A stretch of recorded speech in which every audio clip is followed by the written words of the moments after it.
Pues sí, son seres vivos, puesto que están compuestos por personas y a veces también por plantas, incluso animales.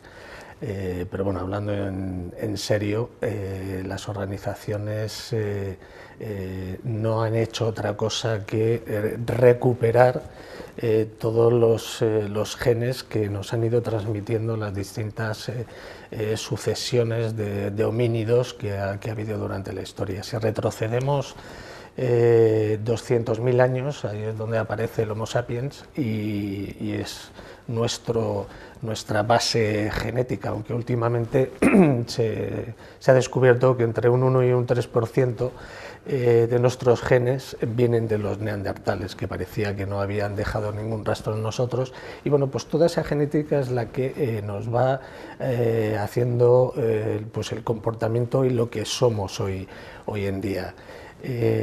Los investigadores de Atapuerca, fueron príncipe de Asturias, descubrieron en la cima de los huesos un cráneo de una niña que falleció a los 12 años. Dice, bueno, pues como tantos otros cráneos y restos fósiles que encontraron allí.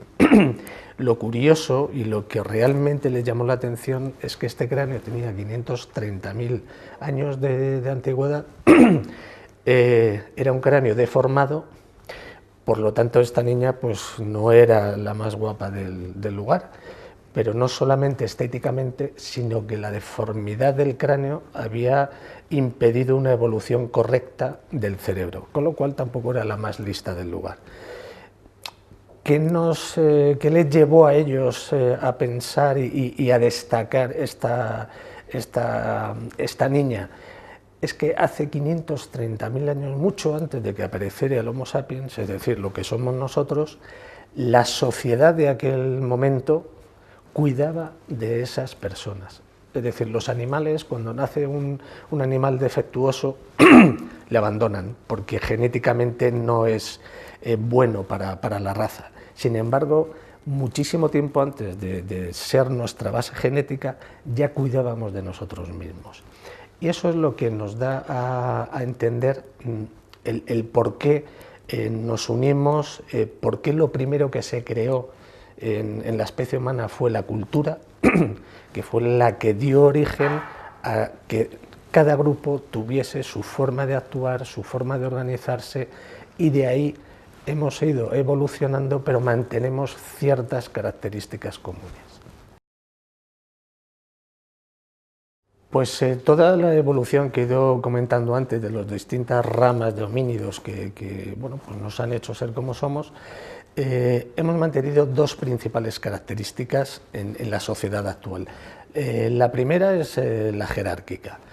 Nos seguimos clasificando y ordenando de una manera por estratos, dependiendo de bueno, el lugar donde hemos nacido, la complejidad o la complexión física, la capacidad intelectual de cada persona, pero siempre hay una clasificación piramidal de cada grupo, de cada colectivo. Aristóteles hace 2000 años pues dijo que las mujeres tenían menos dientes que los hombres, y durante muchísimos años, casi 2000, bueno, en la Edad Media ya alguien se atrevió a decir que tenían los mismos, pero no fue hasta el siglo XIX cuando alguien se decidió a contarlos, o sea, algo tan sencillo como contar dientes. Pues la creencia fue de que las mujeres tenían menos dientes que los hombres, igual que las costillas. Pues bueno, tradicionalmente el hombre tenía que tener una costilla menos porque fue a partir de la cual nació Eva. Pues no, un señor empezó a contar costillas en el siglo XVIII y digo, pues tenemos las mismas. Es decir, que continuamos con tradiciones, con el fatídico aquí siempre se ha hecho aquí, así, aquí siempre se ha pensado de esta manera, y solamente las mentes rupturistas son las que llegan a avanzar, a innovar realmente en la sociedad, y eso ha ocurrido pues, en los últimos 200 años. Y la segunda clasificación, el segundo orden que hemos ido heredando, es la especialización. Cada capa tiene una especialización, se especializa en hacer algo, en un objetivo concreto. Y eso es lo que nos da al final pues, el orden del sistema y el orden de las organizaciones. Pues no solo de centenares de miles, sino de millones de miles de años. Seguimos haciendo historia más hacia atrás. Se calcula que fue hace 14.000 millones de años cuando nació el universo, el Big Bang, que es la teoría más reconocida. Ocurrió hace 14.000 millones de años. ¿Y esto qué tiene que ver con lo que estamos hablando, la sociedad, la cultura, las organizaciones? El universo empezó a expandirse y continúa hoy en día expandiéndose, pero cada vez a un ritmo más lento. Bueno, porque la fuerza de expansión se ve contrarrestada con la fuerza gravitatoria de los distintos elementos que componen el universo. Llegará un momento en que se equilibren y entonces el universo se empezará a contraer otra vez y llegaremos a ser el punto de materia que originó todo esto. Pero bueno, esto no nos tiene que preocupar porque ya ni Tierra, ni Sol, ni galaxia, no existirá nada. Pero esto lo que sí nos da pie es a la segunda ley de la termodinámica, que es la expansión de la entropía, es decir, la expansión del caos. El universo, desde el momento en que se inició, empezó a generar caos. Cualquier ecosistema, desde el mismo momento en que se crea, empieza a generar caos, se empieza a descomponer. Y eso es lo mismo que ocurre con las organizaciones, con cualquier tipo de organización, con cualquier tipo de colectivo, de grupo, de átomo. Cualquier forma viva tiende a descomponerse desde el primer segundo de su existencia, con lo cual las organizaciones tienen que tener un gran control sobre su propia entropía, conocer dónde tiene estos puntos de caos, dónde tiene estos puntos que pueden limitar su crecimiento. Pues no, somos lo que fuimos y seremos lo que somos. La evolución es lo que nos va marcando en nuestro día a día, es el futuro de las organizaciones. Pues tienen que controlar, tienen que conocerse perfectamente dónde están sus limitaciones, dónde están esos hábitos que pueden limitar su crecimiento, y lo que tenemos es simplemente que controlar la propia cultura. La cultura, como he dicho antes, es lo primero que generó el ser humano, fue lo primero que les unió. Y además es de los tres pilares de la organización, que son cultura, procesos y tecnología, es el único en el que se controlan las personas.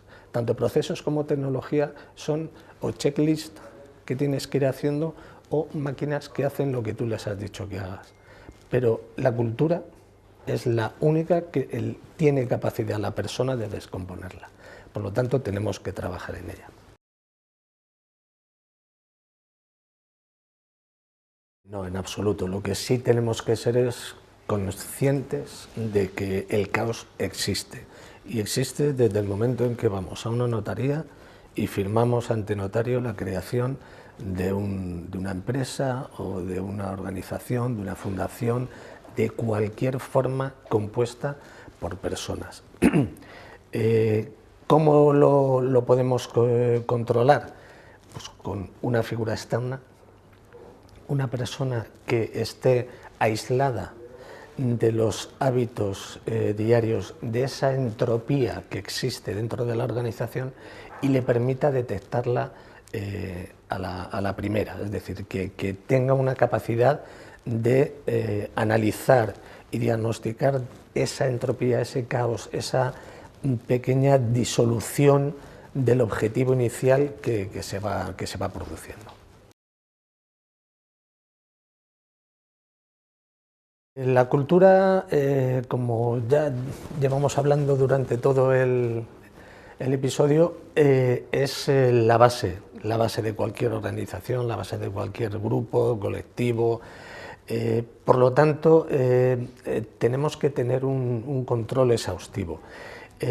¿Cómo llegar a ese control? Pues con esta persona, con el profesional externo que he comentado anteriormente, y basándose en la metodología de la innovación corporativa.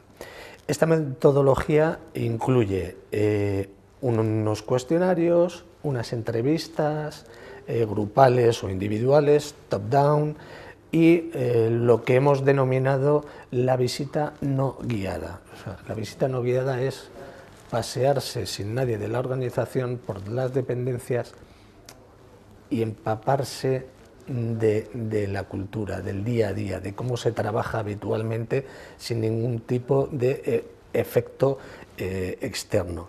Con toda esta información lo que conseguimos es detectar cada una de estas posibles o reales puntos de caos y aplicar los remedios. La historia siempre, desgraciadamente, nos pone por delante el mal antes del bien. Es decir, primero es la guerra y luego aparece la paz. Primero la enfermedad y luego aparece el tratamiento. Primero es el veneno y luego el antídoto. Es decir, el mal siempre aparece antes y tenemos que estar muy atentos para producir ese antídoto contra lo que ha ocurrido. Y es lo que nos debe hacer evolucionar e innovar internamente. Y nada, muchas gracias por tu atención y te espero en el próximo episodio del canal YouTube de Innomni. Muchas gracias.